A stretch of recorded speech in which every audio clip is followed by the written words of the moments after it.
What's going on, everyone? My name is Tim and this is the Warehouse Series. If you're new to the channel, I welcome you. So I was in the warehouse and somebody told me this saying that they have.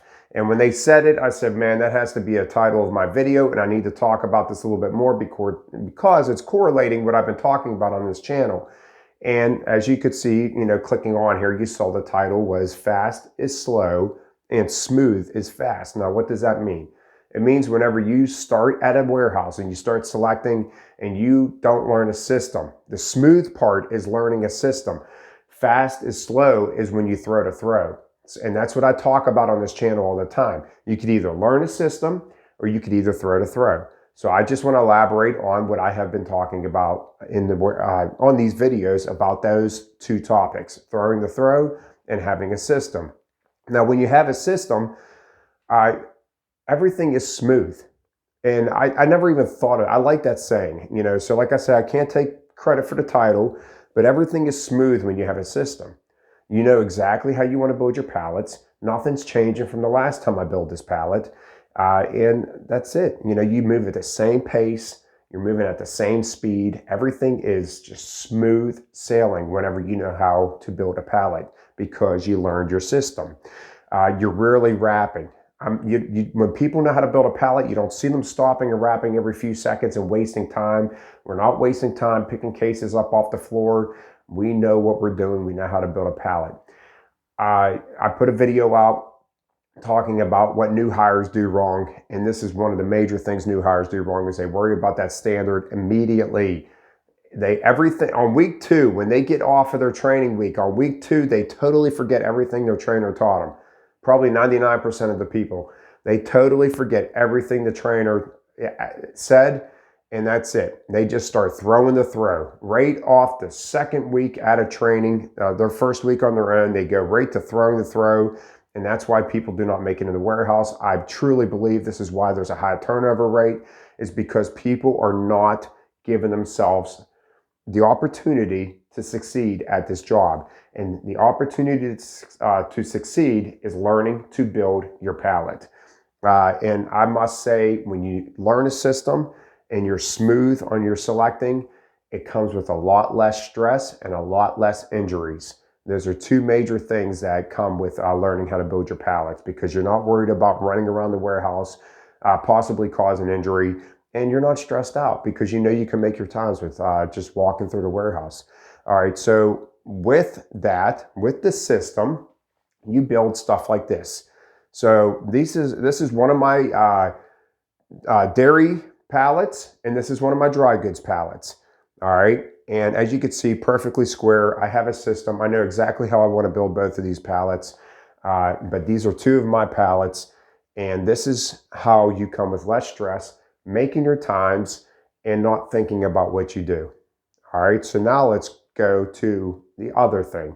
Let's go to what everybody loves to do, and that is throw to throw. Everybody just loves to throw, and man, does that come with a lot of downfalls. All right, so what comes with throwing the throw? Well, obviously building bad pallets is one of them. This is what happens. I mean, like when I show you a picture like this, you might be like, that's very far-fetched. That rarely ever happens. It used to rarely ever happen, but as of lately in the warehouse, this stuff happens all the time. All right, it's nonstop. A pallet that was actually wrapped and fell over because this is what happens. The name of the game for you guys, whenever you first start off, is throw fast, build crappy pallets, pick it up along the way, pick up any cases or pick up the pallet that you drop along the way, wrap it as much as possible, and then when you get up to the dock, this happens. And then you get called by the supervisor to come rebuild your pallet. Is that the system you want to do at the warehouse? No, it's not.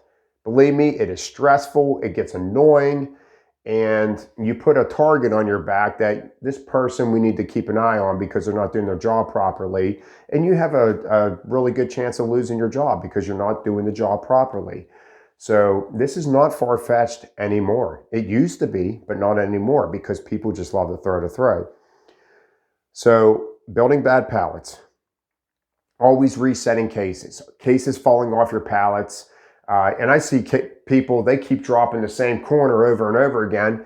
There's times they just say, to heck with it. They leave it on the ground. They literally look at it, leave it on the ground, and they keep selecting. Obviously not the way you want to go. Those stores order those cases that you're leaving behind. So, we got to take a little bit of pride in our work that we do. And if you would listen to your trainers and learn how to build those pallets, it would be a lot less stressful for sure. But pallets falling over, constantly wrapping, just always wasting time. There's so much time wasted from you throwing the throw, okay? Because the name of this game is standard time. You need to make your 100%. How in the world am I going to make my 100%?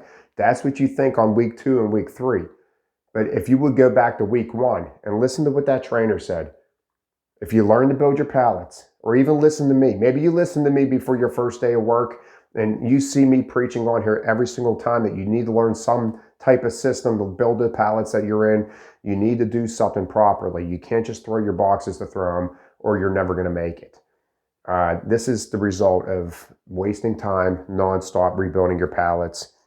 And the other thing that stinks is, I'm looking down at a list here, so please forgive me, but even when your pallets are wrapped, you're afraid to move. You're still cautious of moving your pallets because they are not properly built. Holding up others. You tend to hold up others in the aisle a lot whenever you're building bad pallets. And it gets to the point where people don't even want to help you pick up your product anymore because you're dropping your pallets almost every order.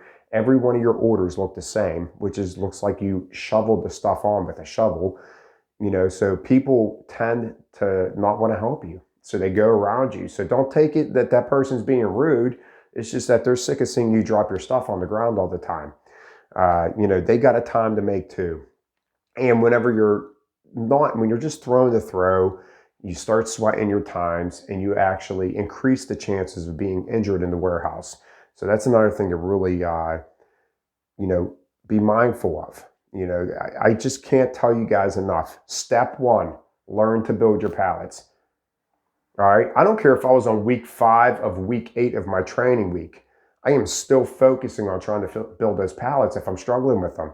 I'm asking questions. Hey, do you think I could have a trainer for another day?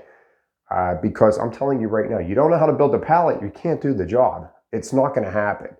All right. You might make it for, a month or 2, but I'm telling you right now, you're not going to make it. I can't. Now, there's people in our warehouse that struggle building a pallet after 10 years, but they're still not bad. They're still square. Maybe they just have poor techniques or whatever like that, but they still know the main part of selecting a pallet with weight distribution and stuff like that. So yeah, you guys need to learn to build these pallets. And it just adds a ton of stress onto you whenever you don't know how to build a pallet. So same stuff day in and day out. Your pallets are looking like this at the end of the day, which once again, not far-fetched. This is how people's pallets look in our warehouse all the time. They look like they should be in a museum somewhere because they're a piece of artwork. You don't want your pallets looking like this. You want them looking like this. And that's really it, guys. Fast is slow and smooth is fast. And I hope I'm getting my point across with all these videos. Even though I'm hitting out the same topic on a lot of these videos, I'm trying to get something across to you guys. Learn to build a pallet. I'm not saying this stuff for my health. I'll see you guys next time. I hope you have a great day.